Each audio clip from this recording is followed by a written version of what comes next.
Hey everyone, it is Monday, October 2nd, 2017, and it's time to go to work on music. Today's session, or yesterday's session, really got hijacked, and that was a great mistake. I just, I just got caught up in all these new distractions, and there's just so many awesome distractions in life and on the internet, and so many cool things to be interested in, and so many exciting new developments and stories and ways to grow your imagination and your knowledge, and it's awesome. It's just, I think there's a time and a place for that, and I haven't been really clear with myself about when's the time and the place for me to dive deep into that stuff, and when's the time and the place for me to ignore that stuff, even when I'm really excited about it, and just get to work on X, Y, or Z. So, really, what I practiced yesterday was just tightening my limits. So I sit down at the end of every day, at the very end, and I plan everything I'm going to do the next day, and I have set times that I'm going to do X, Y, or Z, and that's really a good way for me to stay productive. Like, rather than scheduling like, okay, I'm going to accomplish these four exact things or something like that. Although there's times and places to do that within a set time frame. When I plan my day, I just say I'm going to spend 3 hours on this, and then I'm done. And that helps me balance all the different commitments that I have, because if something doesn't get done within that 3 hours, I'll just stop and reschedule it for the next day, or maybe I'll take time away from something else. But at least then it's a conscious decision, because I realized when I would sit down and be like, okay, here are the things I want to accomplish tomorrow, like some things would get done really well and then other things wouldn't get done at all, or like stuff like that. And it was hard to keep everything on track the way I wanted to. So let me know if you guys have any systems for that. But basically, what I did yesterday is I just gave myself zero flexibility as far as like whether I would stretch a certain session 10 minutes more or 5 minutes more, or end early or something. It's like, okay, here's the time I scheduled. This is what I'm doing, and then I'm not doing anything else until that time is done. And then when that time is done, it is completely done, and I'm moving on to the next thing. And that was actually really productive, because it's so easy to live in a yes or no world where it's like, should I be doing this right now, yes or no, rather than the world that I've been living in for a long time, and that many of us live in, where it's very negotiable. Everything's negotiable, and of course the real world is very negotiable, and that's worth thinking about deeply.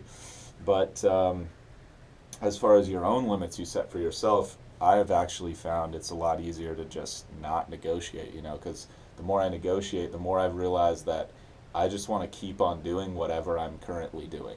That's like my human default laziness mode of just, the definition of momentum. Things want to keep doing whatever they're already doing, which for me is really true. It's like I'll resist being like, oh, I don't want to write that email, or something. And then I just sit my butt down, do it, start writing the email. And then it's like, oh, I don't really want to stop writing this email. I'm like, I'm already into it. It's so funny how that works, right? Or like even like jobs or work or something like that. It's like, oh man, I don't really want to go to work today. And then you get there and it's like, oh man, like I'm in the zone, like I don't want to leave. I'm not ready to leave or something. It's just weird how that works. So I've just noticed that in myself, and that is kind of a counterproductive habit for me right now. So I'm working to change that, and that's sort of my strategy at the moment. And I'll update you guys with how that goes. But it's paying off so far. It's uncomfortable, but I've realized that new habits are always that way for like the first 2 or 3 days, and then after the first 2 or 3 days, then it's uncomfortable to do anything else. Now the new habit has become like the default lazy mode, and I can capitalize on my brain's laziness. There's actually a great class called Learning How to Learn on Coursera. It's free.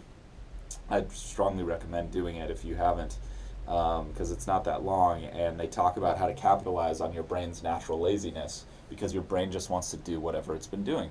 So if you build good habits into that, then your brain will just want to do the good habits. It won't want to do anything else. So, but it's kind of this literal pain. It fires the pain centers in your brain when you change it, which is crazy. So the more you know. uh, anyway, gonna hit some online classes. Going to enjoy that. Update you guys with what I'm doing there. Going to hit a quick guitar practice, and then I'm gonna get into the production front and listen back to some guitar solos, which I'm excited and nervous about as always, because I felt like some of these takes were good a couple days ago, and I'm just worried that they're gonna have problems. But that's just how that goes. You got to be willing to accept, the just accept the setbacks, and it's part of the process, and it's all good. And then I'm going to work on some drum sounds, which I'm excited about, and then probably work a little bit on some vocals. So I'll update you guys at the end with what I accomplished. Appreciate you guys for tuning in as always, and let me know if you have any thoughts on anything I'm covering in today's video.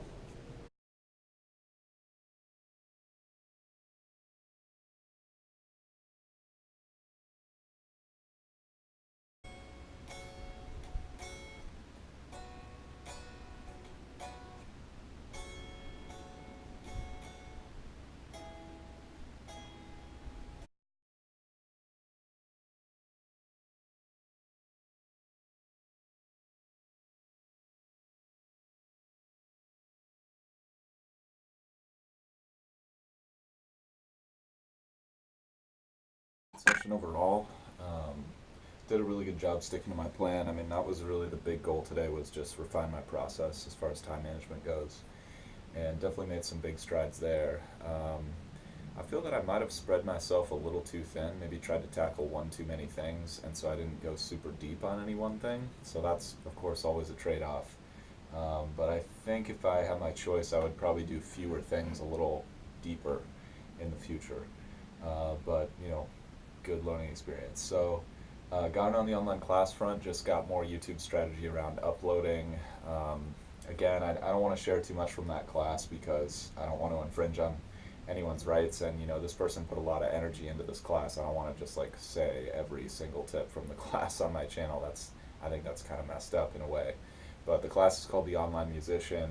Leah McHenry is the instructor, and she's really great. I mean, obviously the proof's in the pudding. I'll let you guys know what kind of results I get from following her advice and taking certain things and making them my own, adapting them to my own situation. But so far, I'm really enjoying it, and it's really really good knowledge. So that was good.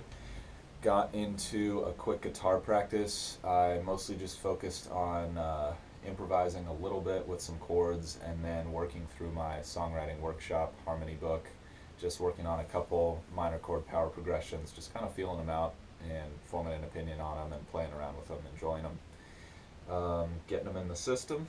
And then just took a short break, did some reading out of the Recording Secrets from the Small Studio book. Again, it's more just about trying to get people to record at the same time so you get more vibey recordings, even if that means sort of hacking the session to get less spill between mics and stuff like that. So really good tips there. I would definitely encourage you guys to read that book, Recording Secrets for the Small Studio. It's just super powerful information. And then got into the production front, listened back to those guitar solos. I mean, there were a ton of really good takes, way more great takes than I thought there were going to be. So I've got a really nice problem to have now where I can be super nitpicky and just like, I don't know, get really intense about quality. But I think what I'm going to do is no one take like completely stands head and shoulders above the other ones. Each take has like a couple things that I don't necessarily love about it. So what I'm going to do is probably do maybe like 1 to 3 more recording sessions for that, and just see if I can nail it now that I'm so close, with my process and with the tonality and what I'm looking for from each part and kind of what I want. I'm starting to hear that a little bit more, and I think that'll be worth it. So I'll do that, and then yeah, then from there I just kind of mixed one of the takes I liked into the track, and I'll come back and listen back to it tomorrow. I mean, I think I pretty much know what I need to do, but sometimes seeing it from a different perspective just changes your mind about things. And if these new takes are not as good, then I can always roll back to these. But I figure another couple hours is probably fine. So then I got into working on the drum front, and rather than working on some sounds, I kind of just started brainstorming ideas for different sections, because I haven't spent that much time thinking about drum ideas and really sketching those out. And of course, the parts that I'm going to play are going to influence the sound a little bit. So I think the next step with that is just continue to refine those ideas and then bounce a scratch session from what I have so far, and then import that into Logic on my drum computer that hosts the drum sounds, a different computer than this one that I use to track. And then just start playing around with Superior, get it all linked up, get all the sound triggering correct, and start tracking. Basically, it's kind of a just do it thing. I think at this point, just get in there, get some sound, and then lay it down. Um, and adjust as I go. Probably, like after I get some takes and get some perspective, I'll just tweak it. But I think the next step's kind of just diving in. From there, I then did a little bit of singing practice, just refining my vocal delivery, working on mental game approaches to delivering that, and just different stuff. Again, I think that's probably just going to be the next step. There is just to pop the microphone in the booth and get the vocal chain set up and just start laying down tracks. Like what I think I'll do is like maybe do the first verse. Once I get that good, I'll do the first chorus, then I'll move to the second verse, just kind of break it up a little bit, rather than doing the whole song start to finish. That's pretty hard to do vocally right now, but we'll see. Maybe I'll do some full takes and kind of see how that goes. But I appreciate you guys for tuning in as always. Hope you guys are out there grinding towards your goals, enjoying the process. That's what I'm out here doing, and I'll see you guys tomorrow for more. Until then.